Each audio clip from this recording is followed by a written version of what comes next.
کو ایک صحابی تھے جوان 12-14 سال عمر, عشق لگا سی کھیڑا کھیڑ دینوں.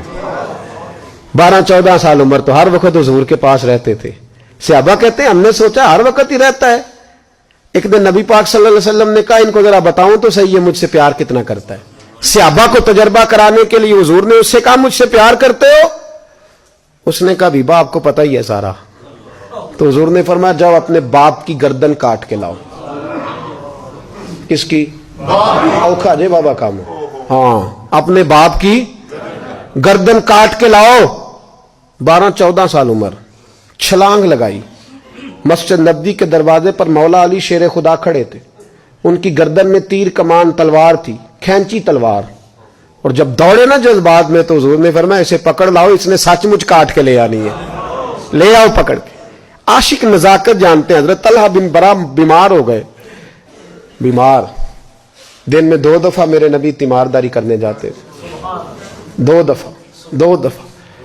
اللہ کرے وہ بیماری میں ہی آ جائے. چر ہویا مینو ترلے لیندیاں کدی موڑ میرے ول واگاں, خواب میری وچ ایک وار جہاں میں ساری عمر نہ جاگاں. نبی پاک صلی اللہ علیہ وسلم 2 دفعہ تیمارداری کرنے جاتے. 2 دفعہ دن, 2 دفعہ حضور پتہ لے. ایک دن حضور شام کو گئے, ان کا ماتھا چوما تو حضور کی آنکھوں میں آنسو آ گئے. پھر میرے حبیب پاک نے ان کے والد کو کونے میں بلایا, کوئی بات کہی, باپ بھی رونے لگے. حضور نے پھر پیار کیا, چلے گئے. حضرت طلحہ اپنے ابا جی سے کہنے لگے حضور کیا کہہ کے گئے؟ کہا بیٹے کچھ نہیں. کہا نہیں مجھے بتائیں. کچھ نہیں, رشتہ ہی بڑا نازک, نہیں بتائیں. تو باپ نے سر پہ ہاتھ رکھا, کہا حضور کہہ گئے ہیں تو آج شام کو فوت ہو جائے گا. اور جب حضور نے کہا جب اس کا انتقال ہو جائے تو مجھے خبر کرنا. والد کو چارپائی پہ بٹھا کے تو حضرت طلحہ نے ہاتھ پکڑ لیا. عشق تیاگ دومی ایک برابر, پر عشق دا سیک ودھیرا. اگ تے ساڑے ککھ تے کانے, عشق ساڑے تن میرا. او اگ دا دارو می تے پانی, مینوں کوئی دسے عشق دا دارو کیڑا. بلے شاہ اتھے کچھ نہیں بچدا جتھے عشق ہوراں دا ڈیرا.